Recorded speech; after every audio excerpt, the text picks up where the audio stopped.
Tonight, once again, we gather in search of the truth, dark, and mystery. It's the Drunk Turkey Show. Big development today in the investigation into the murders of 4 University of Idaho students. According to state and local officials and court documents, 28-year-old Brian Christopher Kohberger has been arrested. He was arrested and arraigned this morning in Pennsylvania. We have new details on what Brian Kohberger was doing right before his arrest. Police says a tactical team burst in to arrest the Idaho murder suspect. He was in pajamas and latex gloves, stuffing trash into Ziploc bags. Hey, greetings from the year 3000. It still sucks. This is Philip J. Pride, and you're listening to the Drunken Turkey Show. Your one stop for this sort of thing. Hit that button, like and subscribe. You know what to do, just like every other podcast. Just like every other podcast. What is up, everybody? Welcome back to the DT Show. I'm Daniel, and today we come tonight with some rather sad news. It appears that our topic of the night, which is the disappearance of Camila Olmos, it appears that her body's been discovered, her remains, and she's no longer with us. May she rest in peace. And we're going to talk about her disappearance, and we're going to talk about the investigation that led up to the discovery of her body. We have a special guest tonight. We have a former FBI agent, Special Agent Jennifer Coffindaffer. Jen, welcome to the show. How's it going? Hey, Dan. Thanks so much for having me. Although the circumstances are so tragic and sad. They very, very much are. You know, I think most of us, obviously everybody was holding out hope that maybe perhaps she just went with a friend, or maybe perhaps, she was cooling off. There was some, happy ending to this. And unfortunately, it does not seem to be the case. I have first and foremost, where were you when you heard the news, and how did you take it? Well, I am in New Mexico, and when I heard the news, I sort of expected it, and I say that because of watching this case so slowly. You could tell by what the sheriff was saying, and then you combine that with the facts that were known in the case, and it seemed clear, but you always hold out hope, and I was holding out some sort of hope. Yeah, me too as well. The sheriff came out and said that there was he stated suicidal ideations, and that there was a report for endangerment. I mean, they put out a clear report. One of the things that they kind of kept to themselves was that there was a gun missing, and a gun was found near her remains. Do you think that's something that should have been kept secret? Do you think that's something that maybe the public should have been notified about if she is having some sort of, mental health crisis and armed with a weapon? Folks are out there looking for her. What do you think about that aspect of the investigation? Well, I think as far as letting individuals know that are in the groups that are looking, I think that would have been an important detail. But as far as just a public disclosure for everybody, I don't know if that would have been the right thing to do, but I understand where you're going with it, but I think it was very clear there was no intent to hurt others. It was always about intent to hurt herself. Right. Exactly. And so we got a article here. I'm going to read through it, and then we'll talk and stop and discuss. It goes on to this article is from San Antonio. This is News 4SA, local to me. I'm from San Antonio, guys. I actually am not far away from where she disappeared. I live a couple of subdivisions away, and I was out there. I went out there a couple of times to see the residents, see the area, and from where they found her body, I was within probably a couple of 100 yards from where she was located. And so pretty crazy stuff, and it's super sad. And I reached out to her mom. I had spoken to her once before, and I gave her my condolences and stuff. And she hasn't reached out. Obviously, she's going through a hard time. but super sad, and it's just an unfortunate outcome. But this goes on to say, San Antonio Bexar County Sheriff's Office has announced that the body, which may be of missing 19-year-old Camila Olmos, has been found. According to investigators, body was discovered by a search crews around 4:45 p.m. at a site of Burning Bush Landscaping Company near the corner of Bent Canyon and FM 1560, within a few hundred yards of her home in an area of tall grass. Investigators say that the body was found matched to be Camila's clothing and description, but have not identified the body of Camila Olmos at this point. So her body found so close. I know that there was a lot of questions as far as why there wasn't any surveillance of her walking around outside of this one possible surveillance camera that captured a person walking. Are you surprised that she wasn't too far away? I know they did a search. The sheriff spoke out about how they went through there and they had just been there, didn't see her, came back on a second time and they found her. Any surprise that it took a second search through the area to find her? Well, I'm not surprised from the standpoint that these searches are so difficult. They just are. It requires a lot of personnel. You have to walk just feet from one another, and that often can't happen because there's a log there, there's a stream, there's a tree, there's tall grass that you somehow, walk around in a way. And I know she was found in very tall grass, and that grass there in Texas, and I know you know this, I'm a Texas girl, it is extremely difficult to see. It's so obscuring. And so, no, I'm not. Look at Brian Laundrie, 5 weeks, and every law enforcement agency, every contraption that can be used to find a body, he was never found except for by his parents who knew where he was, and many, many other cases. We just had the case where 3 little girls were murdered, and it took them a second go around before they found that body, and he was only a mile from where he murdered his girls. I don't even want to say his name. So my point is it's so difficult.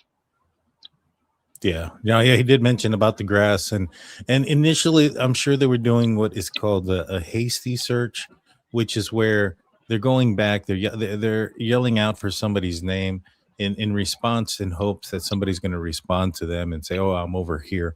And so it's not like a grid search where you're looking, you're much closer together. So there's a good possibility that they just walked past her because they were looking for somebody who was alive, and unfortunately, she wasn't. We have a comment here from oh gosh, man, my screen is too small for this distance. We're getting old.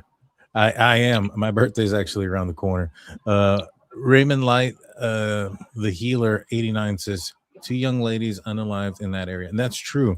So the crazy thing about this area is, not too long ago, I want to say earlier this year, there was another young lady who went on a walk, went missing, and she was found a couple of days later with a self-inflicted stab wound to the, I think it was to the chest, and she had taken her life.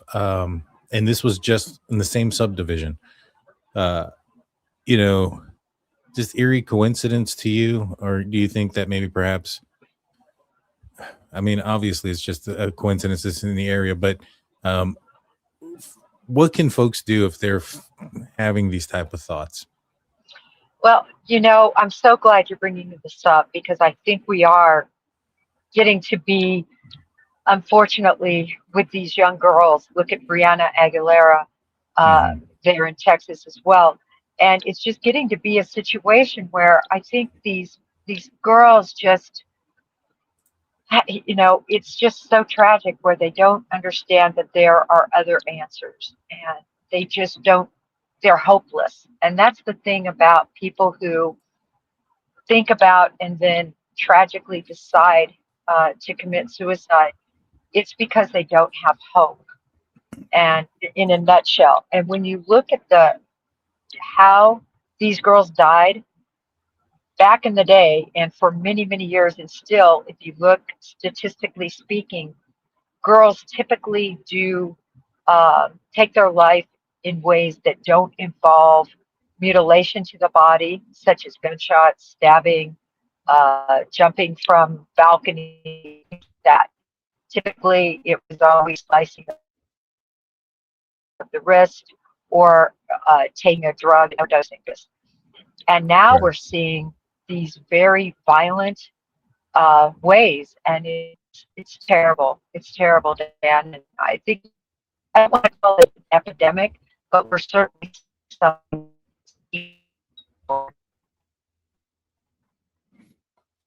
Yeah, yeah. Jen, you're breaking up a little bit. Uh, yeah, it's coming in kind of broken up a little bit, but I think you're right. You know, based on what we heard there, that this is becoming an epidemic. This has changed before in the past. And one of the things when I was coming into law enforcement that we were told when it came to investigations and stuff like that is that yeah, you know, most of the time females, if they did commit some sort of crime where it was a gunshot or a stabbing, that it wasn't to the face. There was a thing about the thought process of being presentable. And so, uh, you know,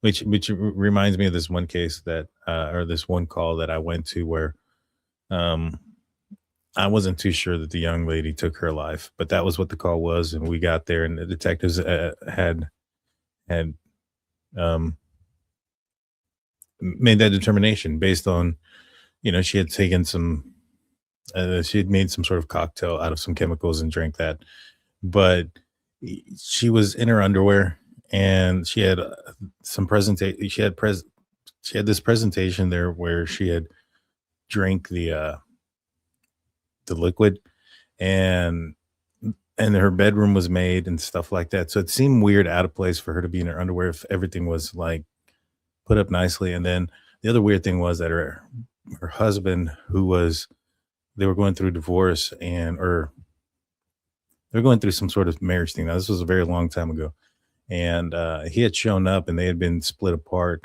and there was this fear of him losing his residency, and so you know her family had thought it was suspicious that he had shown up when he did, because he was supposedly 4 hours away and he showed up within an hour and a half of her passing, and nobody had told him anything, which I also found was weird. But that's for a story for another time. That was a long time ago too.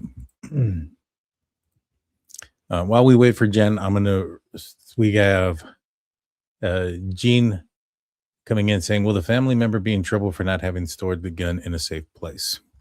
No, because in my opinion, Camila she was like 19 years old now. If she was a young child, somebody who was not of, you know, could make, you know, decisions. This is an adult. She made the decision to go in and take the gun.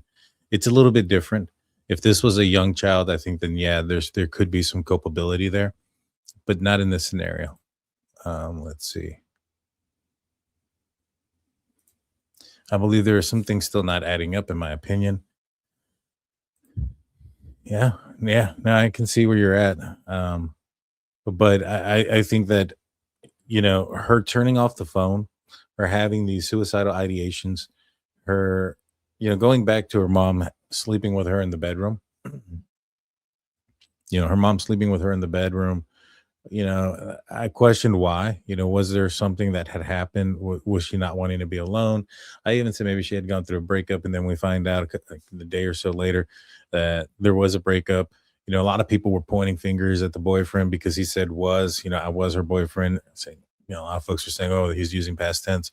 I was one of those that said, let's use some patience and figure out what it is that he meant by that first before we accuse somebody and make more victims out of a crime, and or out of a situation. And sure enough, we found out that she just had a relationship, and she turned her phone off or allowed it to die, left her phone behind, and took a gun with her, which was found with her, you know, where her remains were found.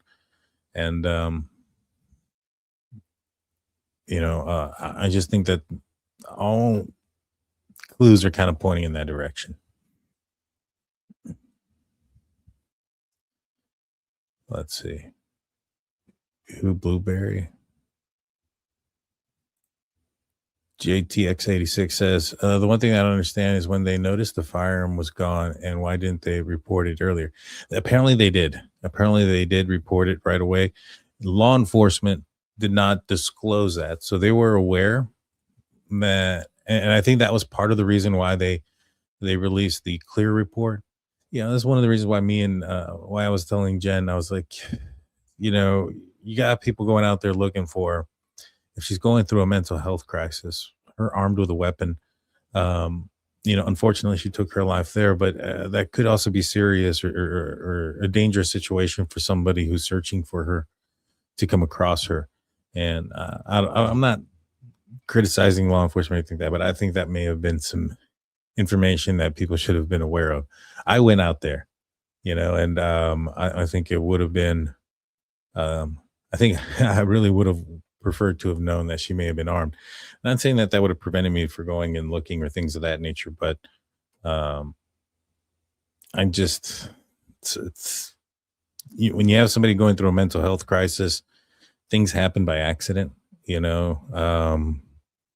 doesn't necessarily mean that she may attack somebody, but if she's panicking, stressed out, things of that nature, not trained with handling a weapon, perhaps having her finger on the trigger, an accident, some things can happen. And so you want to make sure that, if you see her, you're approaching with caution. You're not trying to startle her or run up to her, things of that nature, which you don't want to do in general, but you want to know that if you're out there looking. That's basically what I'm trying to say.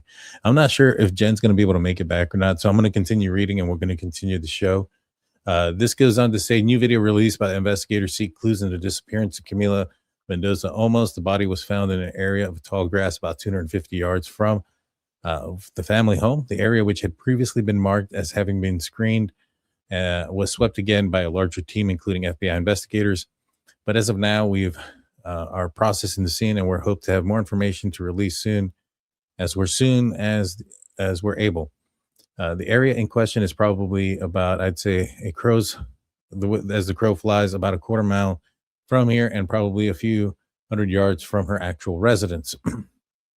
So again, not too far away. It most likely was not her on the body cam footage. I mean, not the body cam footage, on the dash cam walking down the street. That's most likely somebody else. Again, it was hard to tell if that person was even her.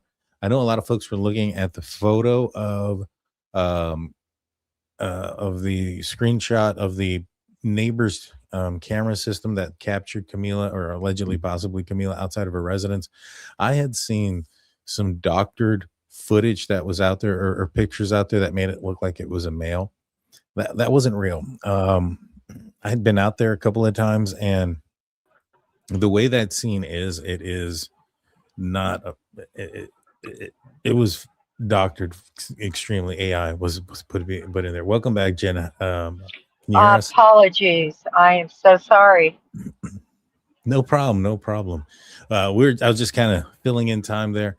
And so you were saying, I'd asked a question about an increase. You were talking about an increase in young ladies who have taken their lives in more violent manner, and then you cut off.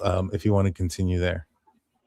Yeah, it's just something that I hadn't seen like I'm seeing it now, and I can't wait to see the FBI's statistical analysis. It's always a year behind, but I'm going to be watching it closely. But typically, women take their lives by medication or by slicing their wrist. It's usually not violence, such as gunshots or knives or jumping, because of the self-mutilation that exists when you commit suicide this way. So typically when people do commit suicide or take their lives in these manners, it's because they definitely want to make sure that they are gone. And this I just find so sad. It's so distressing with these beautiful young girls with their whole lives ahead of them. And I think that's why it's so hard to understand, Yeah, it really is. It really is. And, I think some of her friends were coming around also saying that they had noticed a few things, like when she was planning, I guess, to go dress shopping with her friend referencing her friend's boyfriend's event. She told her bye and I love you, which was something that she normally didn't say. And she said that she felt kind of weird about that. And um, one of the things that the sheriff was mentioning was that even if they all of a sudden seem like they're okay, if you see that they're depressed and all of a sudden that they seem that they're okay, it may be because they've already made the decision to commit a crime. And so that's one of the red flags to keep out, look out for your family members and from your friends. If they're going through a hard time and then all of a sudden just kind of like, okay, um, that might be an indication. And the reason why I bring that up is because her family had come out and spoken that how she was doing okay and she was fine. She seemed okay and she seemed okay recently.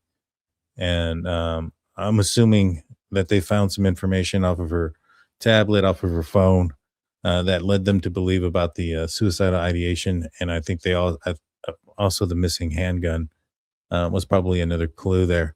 And it's just unfortunate and so sad, that this happened. And I mean, the effect on the parents, I couldn't imagine what they're going through right now.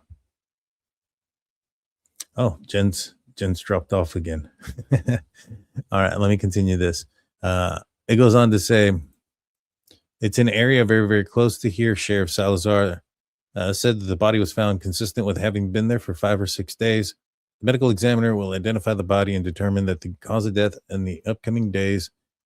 I was out there 3-4 days after her disappearance, maybe.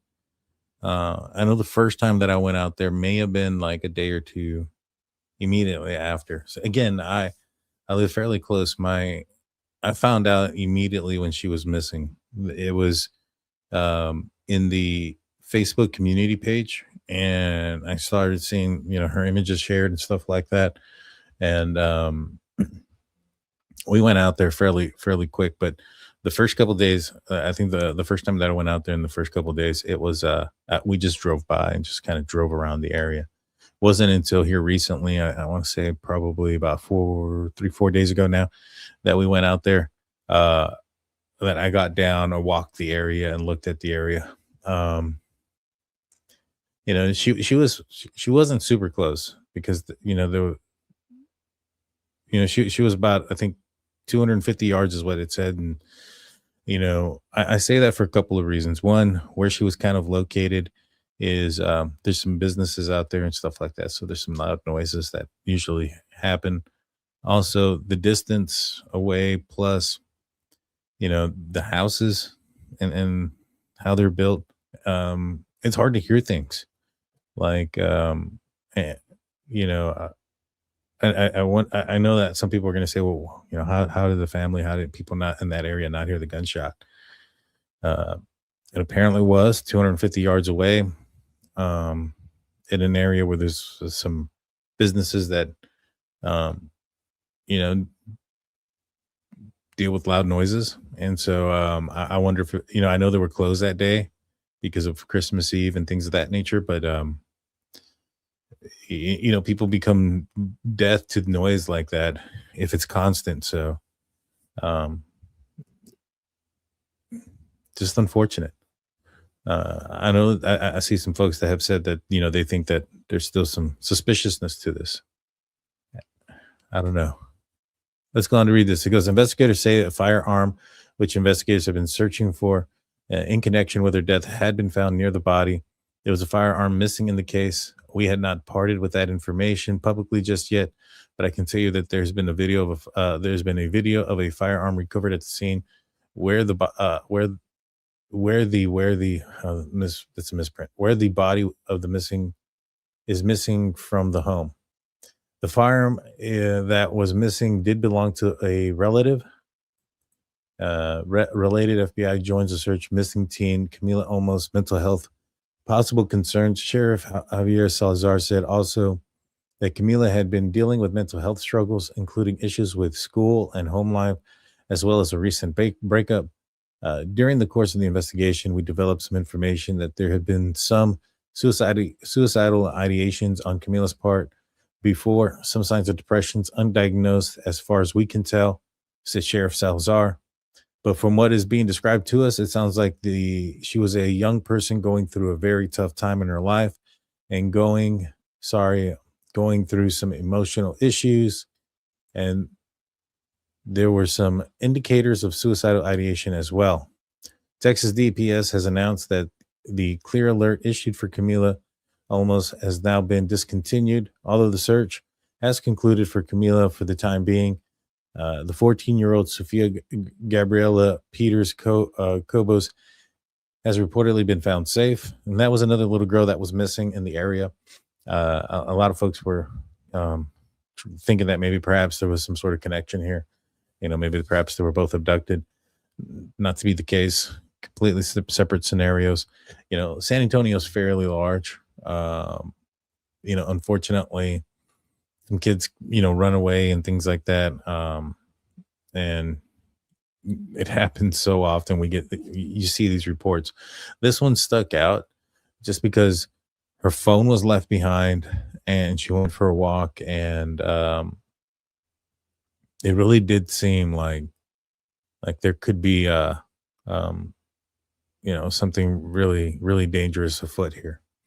And not saying that there wasn't, but I mean, I think a lot of people were starting to think maybe perhaps she was taken on her walk, trafficked of some sort. And, it was getting to the point where it was, I think people may have thought it was a possibility.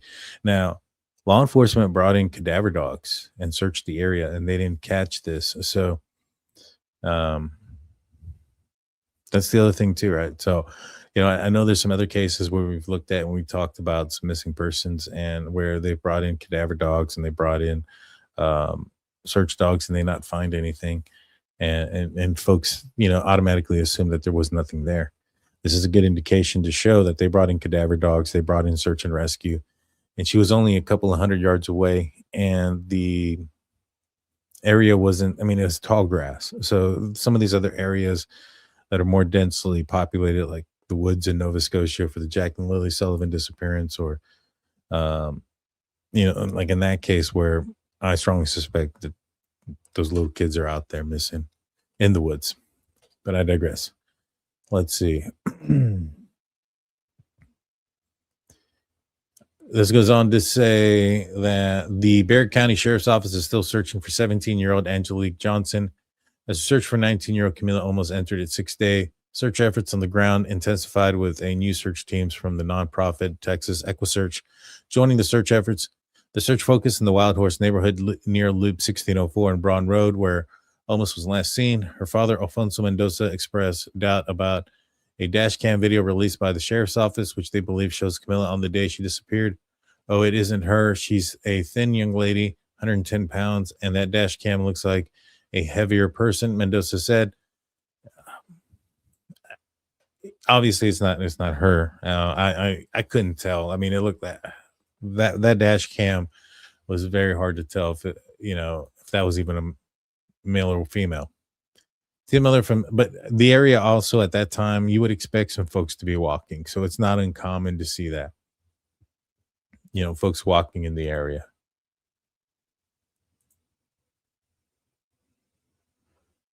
Tim Miller from Texas EquiSearch stated, we wanted to make sure we have resources that would be available. Early on, we were going to look around and hold on to hope that she's alive out there somewhere. Volunteers, including Frank Trevino, are working tirelessly to find any clue to Camila's whereabouts.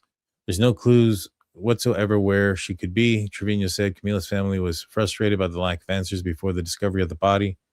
You kid's father, listen, I never wish this upon anybody. I'm experiencing this. I don't wish this situation on anybody.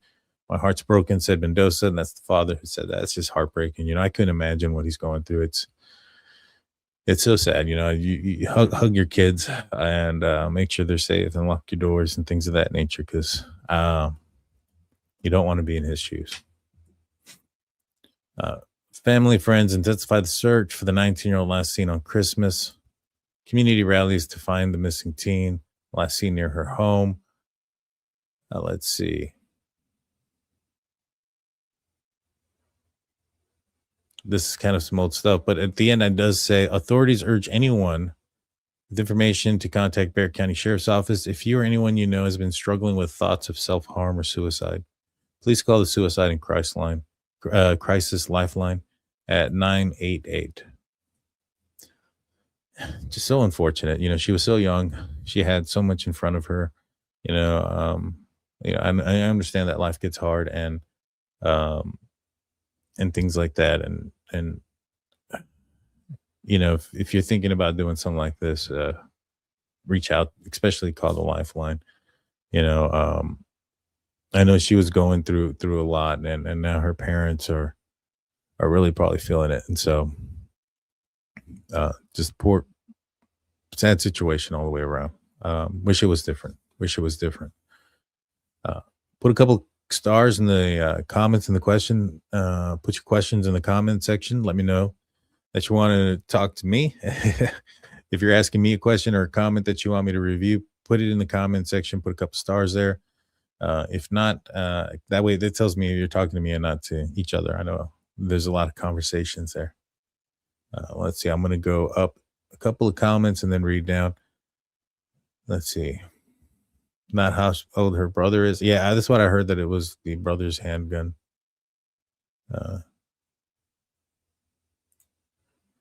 No disrespect, but if a cat or dog passes away, you can smell them, and that body has a big smell. I've been to Iraq, and trust me, it has an awful smell. I've been around a deceased body. I know what it smells like as well. Former law enforcement, former military as well. But 250 yards away, I mean, I was out there. I didn't smell anything. Hey, welcome back, Jen. I hope everything's okay.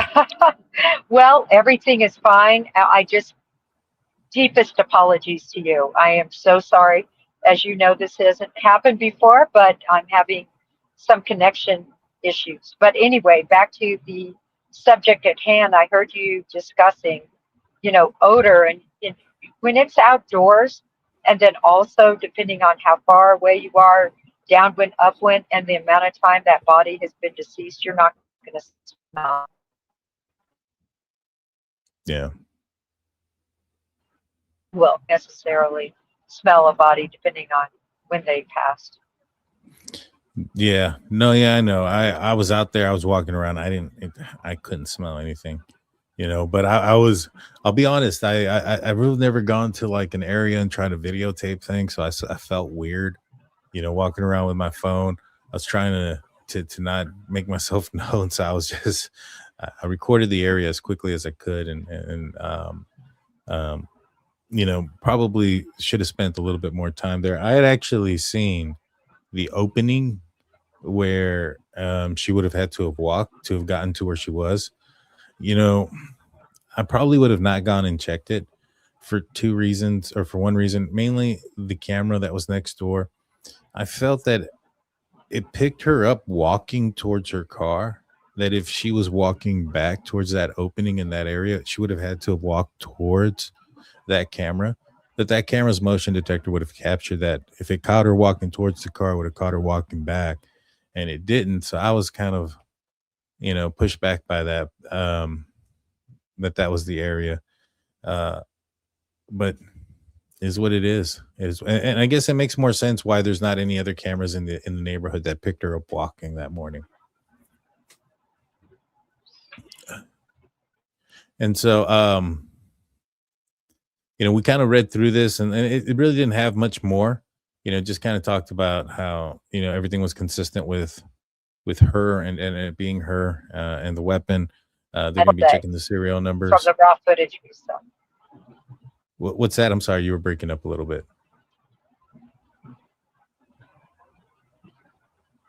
You there, Dan? I am here. I'm here. Can you hear me?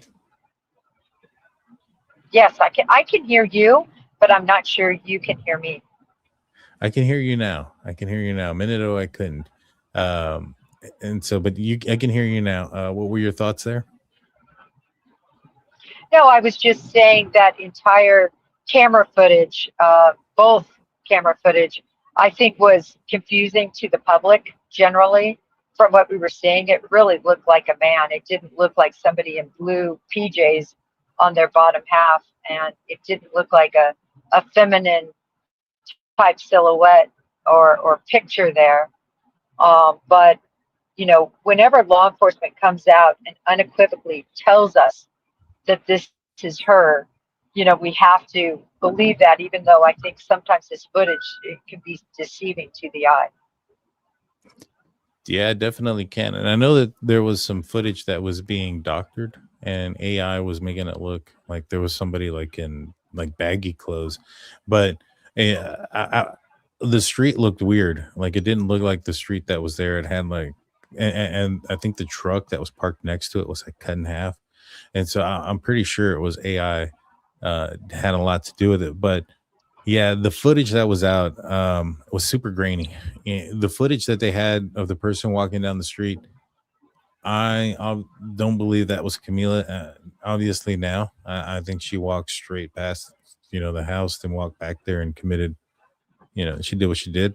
And so the person that was walking down the street that they captured, I don't think that was her. But you can't tell. I mean, I think I put it out there. I think I've seen better Bigfoot videos that are clearer than that.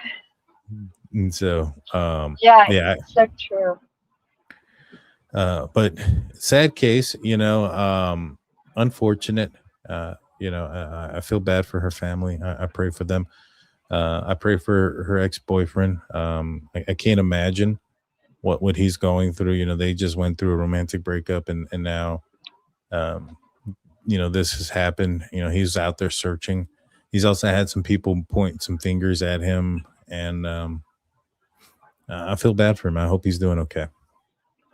Yeah, it's been disappointing to see that on social media. I've seen a lot of it on X, even in my feed and on my platform, to see people say that and speculate when there's not one shred of evidence. And in fact, the sheriff made it very clear that he was cooperative, and there was no sign of him being involved in any way. And I still see people saying that.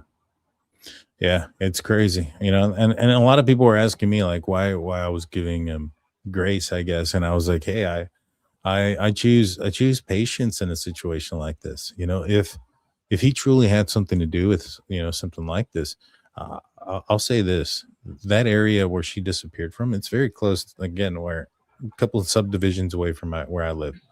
There are cameras like crazy from here to there and all around there. And so not only does he have to, take her without being seen on camera, he has to leave his subdivision, enter her subdivision, get out of their subdivision, and go back to his subdivision without being seen, without any type of digital footprint or anything like that. And to me, had he had something to do with anything, it'd be very easy for law enforcement to figure that out. I 100% agree. And typically when law enforcement comes out early and basically says they are not a person of interest and we're not looking in that direction, it's because that person has an alibi and they've been able to clearly establish that. So even though law enforcement didn't come out and say that, just from being in law enforcement all these years and having cases, I know that that's the facts. That's why they weren't looking at his direction. And if they were looking at him, they would have been much more unclear. They would have kept it very general, but they were very specific that they did not believe he was involved. Yeah, very much so. Tall Red TX says, did you hear about the 15-year-old in Houston who was abducted? The dad was able to track her down by her phone and rescued her. I actually did. That's a horrific situation. There was that one. I think there was another person who was trying to kidnap some other folks and got tracked down by two fathers and beaten up. Those kind of stories, and then something like, Camila goes and disappears, makes it so much reason why it's so easy to believe that maybe perhaps something extremely nefarious had occurred. Did you hear about this scenario that Tall Red TX is talking about, that case? Oh, yeah, I did. I featured it on X right when it happened. I recall, I think the perpetrator's first name was Giovanni, as I recall. And yes, I heard all about that. We talked a lot about it on News Nation because it was really a case where, but for that father making the decision to track that phone and to see that it was in the woods and become so concerned that he went out there. But for that happening, we don't know what would have happened to her. They haven't said her name yet, so we don't have a name. We just call her the 15-year-old. But I mean, geez, Dan, you never know what could have happened. So I was just so glad that the father took those, even though it was kind of dangerous, but of course he wouldn't know particularly why she was in the woods.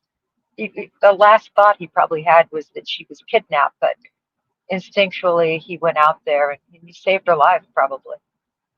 Oh, 100%. I 100% agree. And, there's some sickos out there. That's why you got to stay vigilant, and you have to, keep your eyes open and make sure that you lock up, because, the one night you don't, you'll end up you could end up being a victim of something very horrific. Jen, any final words for you and anything you want to say for everybody and what you have going on next? Well, just a couple of things back really quickly on this kidnapping that we just touched on. It's just so important that if you're a young lady or a young man, you really need to have that pepper spray out if you're going to be by yourself walking. And depending on what kind of dog, if it's not a big Rottweiler or a German Shepherd, I don't know whether she was walking a poodle or what, but, it can be very dangerous. And so it just takes nothing to have that in your hand and on the ready. So I really always recommend that. I just wanted to touch on that for people listening. And as far as what I have coming up, the big thing, and this is 6 weeks away, but I'm very excited to have a world-renowned AI specialist that was with the FBI and a forensic digital analyst who was actually in the behavioral analysis unit of the FBI. He's going to be joining us. I'm very excited about that. And then I'm working on Tim Tebow, but I have not gotten any confirmation yet. So still working him. He's got a pretty big schedule, but I'm hoping to have him on in regard to what he's doing to help children who are abducted. It's really incredible. Yeah, I remember you telling me about you working to get Tebow on your show. That'll be amazing. That'll be amazing. And to your point about getting the pepper spray and stuff, out there in Houston, I think they pulled 34 bodies out of the water there. Out there in Austin and Lady Bird Lake, there's been 20 something bodies pulled out of that lake. Law enforcement in both scenarios say that they don't believe that there's some sort of serial killer out there, that they may be alcohol related, they may be this, they may be that. But, when you have that many bodies coming out of a lake and out of the water, doing your due diligence and making sure that you're protected, what does it hurt? You know what I mean? And so make sure you go and do that. Make sure you're safe. Exactly right. And Amber Alerts. Why is there an Amber Alert? It's because of a stranger abduction and, kidnapping and murder. And that's why, we have that alert in place, because they happen. Stranger abductions do happen. And it's just, if people can be very vigilant when they're out by themselves, and I think it can help protect them against being kidnapped. But they do happen. And I understand why people are, more concerned now, especially seeing so many happen there in Texas at that time frame, why so many people thought that could have been what happened to Camila. Yeah. Yeah. And for me, guys, I'm going to be back on probably maybe tomorrow. I'm not sure yet. I know it's New Year's Eve tomorrow night. So I might be back on. I'm not sure. But on Thursday night, on New Year's Eve, myself, Dr. Vona, and Ryan and Jen from Ryan Finds Truth, we're going to be talking about the Summer Wells case. We're going to be looking at a couple of interviews. Dr. Vona is a doctor in psychology and a professor at a university. So we're going to be looking at some interviews from, I believe, Candace and Dawn, and try to, kind of pick her brain about what she sees. So make sure you guys go and check that out. One last thing. Gene asks, Jen, what is your Twitter handle? I know I have it in the description, but for everybody that's just listening, let them know what it is. Yeah, it's at Coffindaffer FBI. And I have to say, I'm so much more active on Twitter. I'm every day on there, and multiple times a day because it's so much easier for me to get messaging out. My YouTube, I'm not doing as well because I am working so much, and then also a lot of family things going on this time of the year with finally my kids being home from college. So it's great to have them. And so anyway, yes, thank you for asking. And I hope you know, if you like, might take a look and follow if you like what you see. Yes, go check her out. Great stuff. She's putting out quite a bit of stuff. That's when I get some of the information. Get up the updates is when I see it on Jen's Twitter. So make sure you go and check that out. Guys, I want to say thank you to everybody for tuning in. Please hit the like button, hit the subscribe button. I'll be back on probably tomorrow night. Not sure what I'm going to be talking about, but we'll be back then. Until then, guys, be safe. Have a happy New Year. I'll see you guys no later than Thursday. Have a good night. Peace out, everybody.